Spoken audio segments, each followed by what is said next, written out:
Hey, I'm Esther. And yeah, this is gonna sound crazy. I was literally forced into a beauty contest to marry a king, but that's not even the wild part. I ended up saving an entire nation. This is how I did it.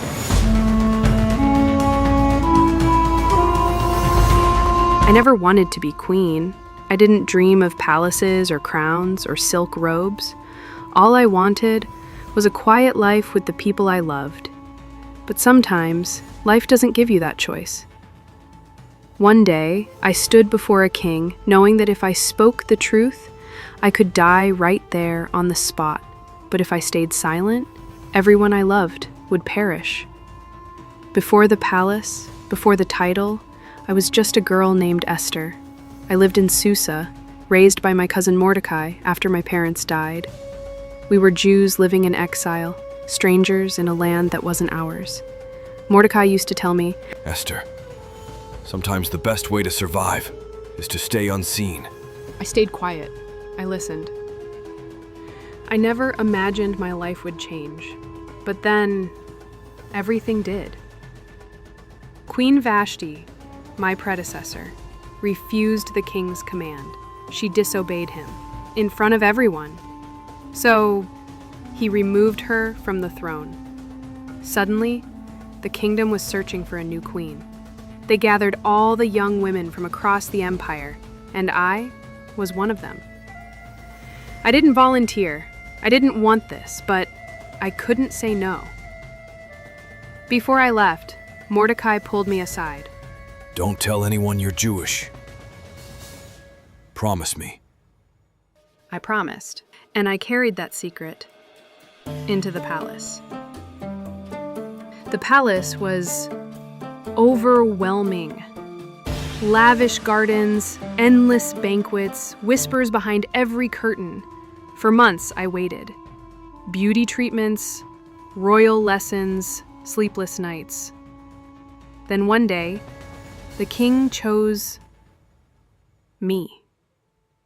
Out of all the women, he picked me to be his queen.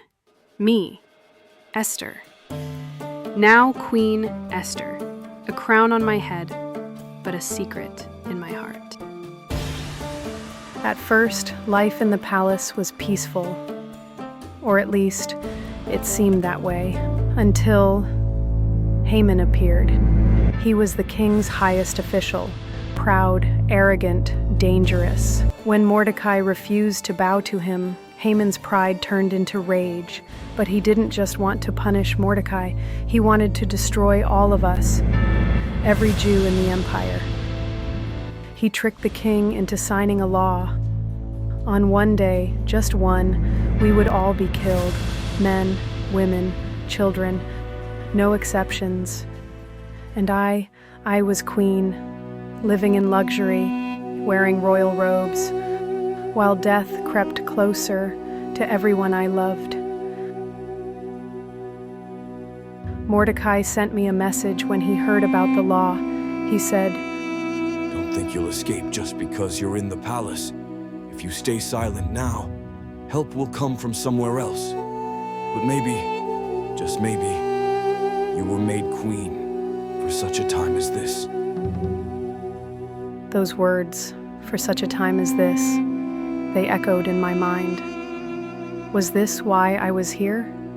Was this why God had chosen me? I didn't feel ready. I was terrified. Because in Persia, no one, not even the queen, could approach the king without being summoned. If you did, and he wasn't pleased, you'd be executed, unless he held out his golden scepter. I hadn't seen the king in 30 days. What if he was tired of me? What if I angered him? What if this was the end? But I knew if I did nothing, my people would die. And if I spoke up, I might die too. I asked Mordecai to gather all the Jews to fast and pray with me. 3 days, no food, no water, just prayer. My lips were cracked, my body was weak, but my spirit grew stronger. On the 4th day, I put on my royal robes. I walked toward the throne room. My heart pounded so loud I thought everyone could hear it. The guards stepped aside. They knew the law. If the king didn't extend his scepter, I would die. I stepped into the court. The king looked up. Time froze. Then he smiled. He held out the golden scepter. I was alive. The king asked me what I wanted. "What is your request, my queen?" He said. "Even if it's half the kingdom, I'll give it to you." Half the kingdom. But that wasn't what I wanted. I wanted to save my people. And yet, the words caught in my throat. I opened my mouth, then closed it. My palms were sweaty under my robes. What if this wasn't the right moment? What if I spoke too soon? So instead, I smiled. I invited the king and Haman to a private banquet I had prepared. That night, the three of us sat together, just me, the king, and Haman. I poured the wine myself. My hands were steady on the outside, but inside, I was shaking. Haman laughed, completely unaware of what was coming. He thought he was special, invited to dine privately with the queen. He didn't know. He was dining with his own destruction. The king looked at me again. "What is your request, Esther? What do you need? Even if it's half the kingdom, it's yours." This was the moment. I could have told him right then, but my throat tightened. What if he didn't believe me? What if Haman twisted the story? What if the king turned against me? So I hesitated. I smiled again. "Come back tomorrow," I said. "Let me prepare another banquet, then I'll tell you everything." That night, I didn't sleep. I lay in bed, staring at the ceiling, thinking, praying. Did I fail? Did I lose my chance? What if tomorrow never comes? I whispered into the darkness. God, give me courage. Let me say the words when the time is right. The second banquet felt heavier. This time, I knew there was no turning back. Haman came again, confident, smiling. He still had no idea. The king reclined at the table, eyes warm, watching me. "Now tell me, Esther, what is it you truly want?" My hands clenched the fabric of my robe beneath the table. My heart raced. But I looked at the king, then at Haman, and I spoke. "If I have found favor with you, my king, if it pleases you to grant my request, I ask for my life." The king's eyebrows furrowed. "Your life?" I swallowed hard. "And the lives of my people. We have been sold to be destroyed, to be killed, to be annihilated." His face darkened. "Who would dare do such a thing?" I pointed at Haman. "This man." The room went silent. Haman's face drained of color. He tried to speak, but no words came out. The king stood up, furious, and left the room to gather his thoughts.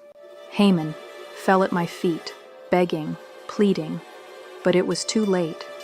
When the king returned, justice was swift. Haman was executed on the very gallows he had built for Mordecai, and my people, they were saved. People think courage means you're not afraid, but that's not true. I was terrified. My knees shook, my hands trembled. My heart screamed at me to stay silent, but courage is moving forward, even when you're scared. It's speaking up, even when your voice shakes. Sometimes, you're placed in a position you didn't ask for. Sometimes, you face choices you never wanted to make. But maybe, just maybe, you're here for a reason. Maybe you're here for such a time as this. What would you have done if you were me? Tell me in the comments. I'd love to hear your story. For more Bible stories, subscribe and like. Thank you.